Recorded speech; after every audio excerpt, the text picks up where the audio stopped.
And since this is our first program of 2003, a very happy new year to you all. Now our program is called The Sky at Night. Sometimes it becomes The Sky by Day. After all, the sun, our sun is a star. And it's the sun we're going to discuss tonight. And we also had an eclipse. And to join me, one of our most welcome visitors, Iain Nicolson. Iain, welcome back to The Sky at Night. Thank you, Patrick. And of course we've just had a solar eclipse. We have indeed, and of course it was visible from South Australia, and Michael Maunder went down there, sent us back this bit of film, and as we can see, he was very nearly lucky, wasn't he? Very nearly lucky, not quite. We can see here that the sun's coming up towards totality. It's just gone total there. You can begin to see the corona, and this monstrous great cloud's just rolling up, and a few seconds of totality, and the whole thing's gone. It's very dramatic, but very, very disappointing. Well, Mary Milton was happier, wasn't she? Yes, she was about 300 miles further north, and had a pretty clear sky. That's the...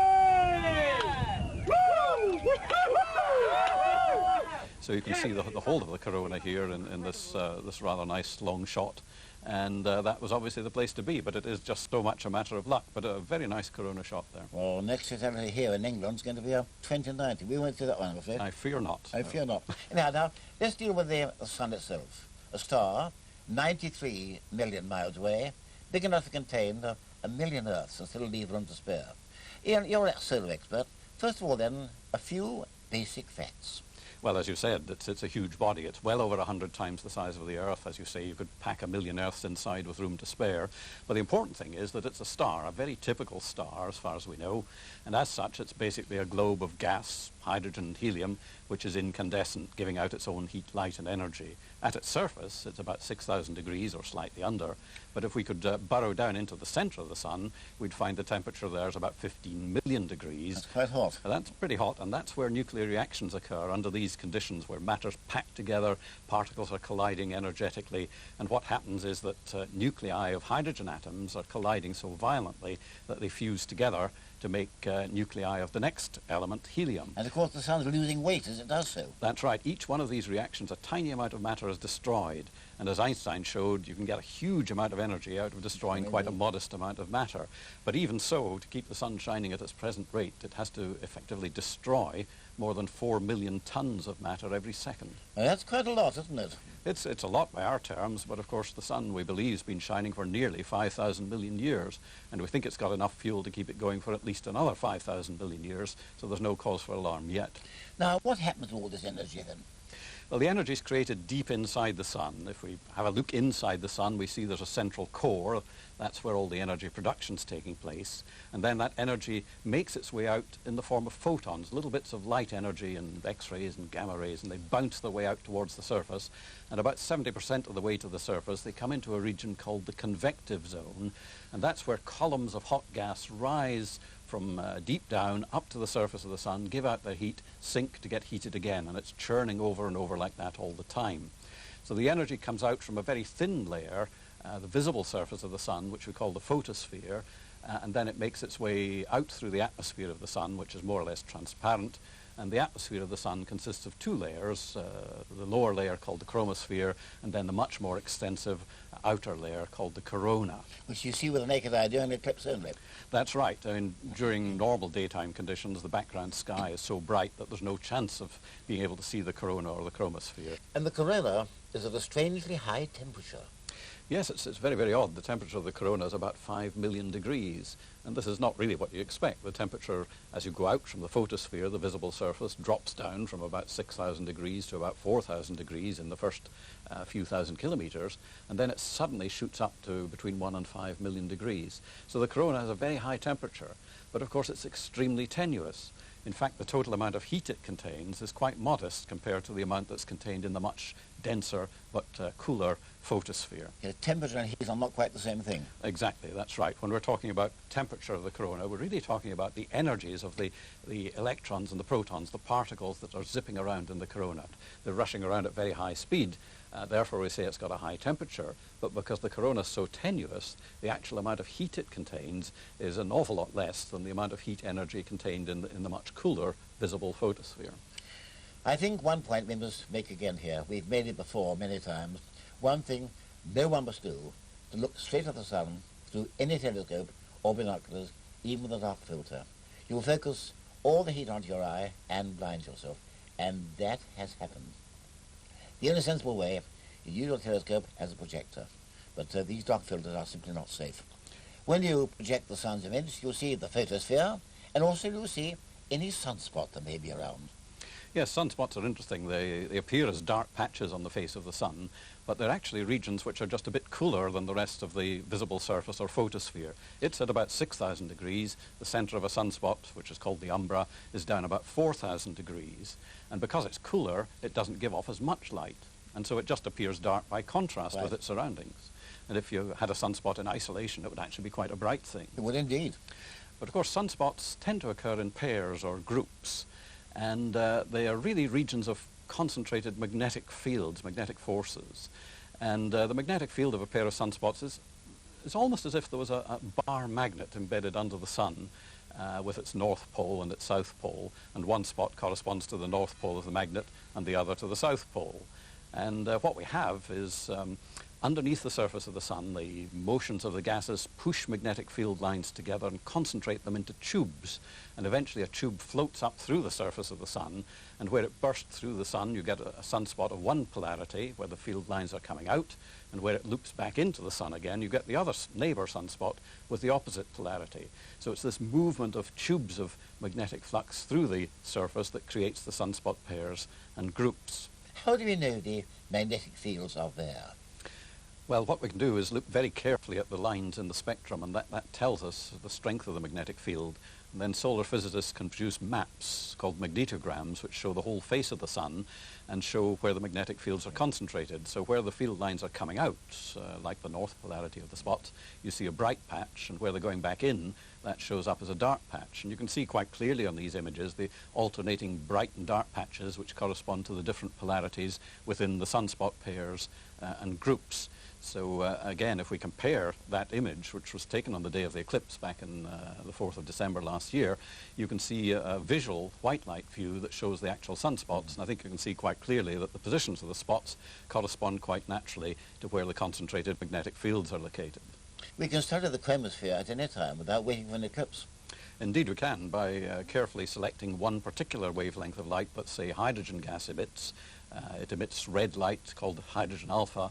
We can then produce an image that actually shows the chromosphere and the features there without the terrible glare of the underlying photosphere.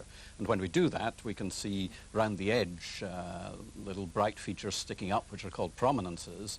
And on the face of the sun, we can see dark streamer-like features, which are called filaments. And these are really clouds of gas, dense clouds of gas suspended in the atmosphere of the sun. Well, some prominences are quiescent. They hang in the photosphere for a long time. This rather lovely picture taken in October by Sky Night Viewer Action Shallow. But other prominences are explosive, and they move very quickly indeed. Indeed they do. Violent eruptive prominences send material surging up at hundreds of kilometres a second, sometimes up to heights of several 100,000 kilometres. These are very, very spectacular events, and we can see a nice shot of one here that was taken by the SOHO orbiting spacecraft back in October last year.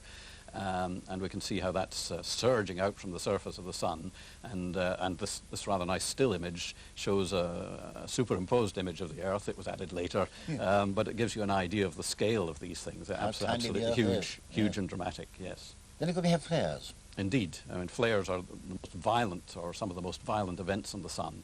What's happening in a flare is that a huge amount of energy is being released almost instantaneously. Energy trapped in the tortured magnetic fields associated with complex sunspot groups. And the amount of energy that can come out here is something like 10 to the power 25 joules, which is basically about the same as a few 100 million hydrogen bombs going off simultaneously. So these are violent events, and they send out X-rays, they send out atomic particles that shoot up to about half the speed of light, and they catapult great blobs of gas out of the sun's atmosphere into interplanetary space. Very violent events indeed. What triggers off the explosion? Well, we think it's a process called magnetic reconnection. We can sort of represent this by just taking an elastic band like this one. And if you think about what happens with magnetic field lines in the region of a complex sunspot group, they're getting twisted, they're getting stretched. And of course, if we stretch an elastic band and then release it, you know, it releases quite a lot of energy, and we can easily use that to catapult things across a room. And that, in a sense, is what happens in complex sunspot groups. The magnetic field lines are twisted, they're stretched, they store a tremendous amount of energy in them.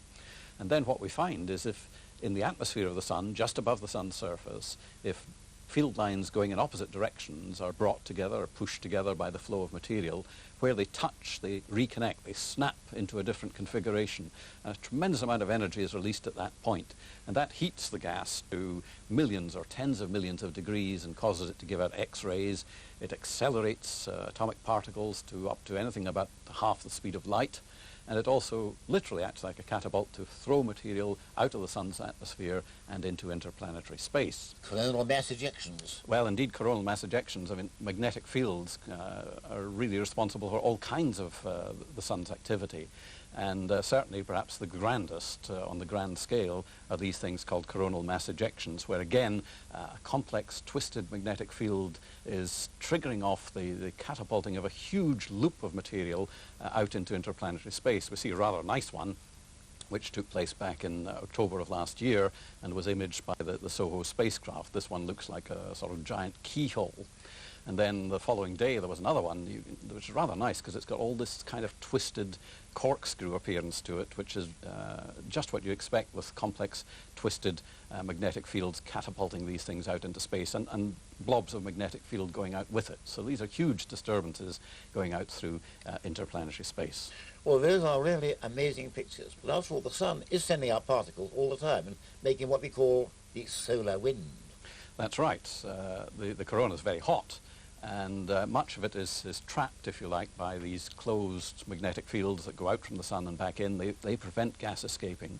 But in other parts of the sun, particularly in areas called coronal holes, the magnetic field just drifts off out into space, and it's very, very easy for particles to escape out of these coronal holes. And there's just a steady flow of particles at a few hundred kilometers a second, surging right out through the solar system, blowing like a wind past the Earth and all the other planets.